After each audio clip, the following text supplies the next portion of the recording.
Thank you, Marie. Our next reader is David Irabon.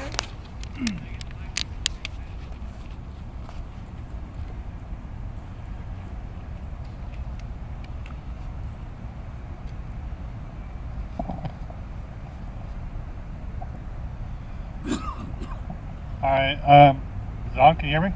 Yep. Okay, so they'll be reading The Shine next week, and I will be reading with Laura Martin at The Shine on September 12th, starting at 7:30. The first one is called Song and Dance.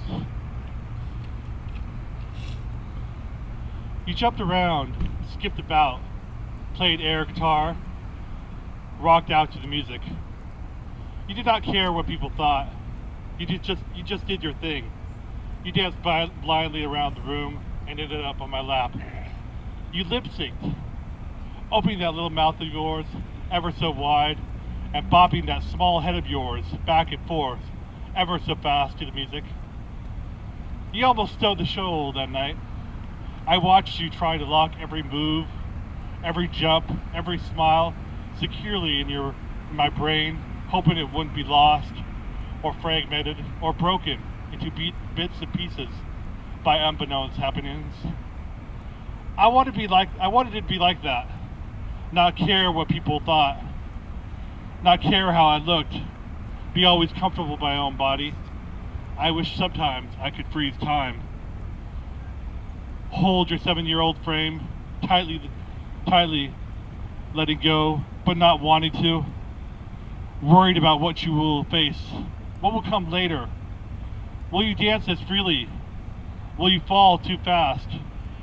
Will you keep afloat in the furious ocean? I looked at you again. You were smiling as you twirled about, leaping into the air.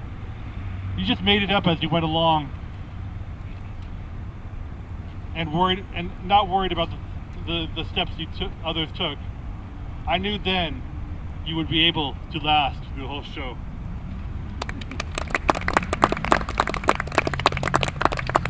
Thank you. I'll do one more. It's hard to see.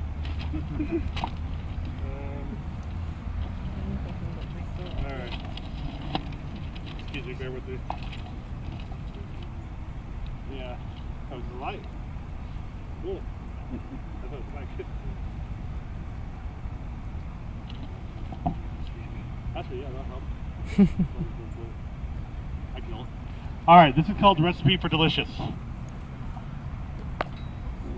She skated into the room that night sparkling, bright and shiny. Lemon skirt hugged her hips, made my lips wet, my blood boil, my juices began flowing.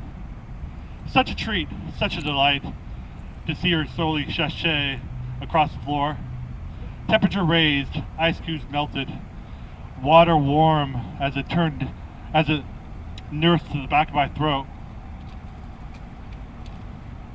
Could smell her vanilla body from across the table as she sat down. She was just the right blend of milk, cream, and sugar. Not too much, but I wanted more, defiantly more. She was a prized recipe, a decadent dessert, a succulent cream pie that sent cliché chills down my spine. She froze my mind. Her sultry voice, sweet like butter, magically mesmerized me, melted me like chocolate. She became my new favorite candy. Stared at her, so elegant, so precious.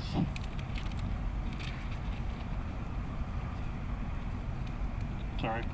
Actually, right down there. So utterly divine, she indeed packed the right amount of filling. Wiped my mouth, salivating like a dirty old man. I didn't want to be obvious, too noticeable. Rather, I wanted to be subtle. Didn't want it to be a bad seed, come on too strong, lay it on too thick, or be a dill pickle. It had come down to this. I had to walk up to her and turn her on with the right degree of temperature. Maybe 375 degrees, stir in the right spice of humor. It was too difficult. I was baked too long. She was so right. She made me stand so firm. I wanted to just eat her up. Thank you.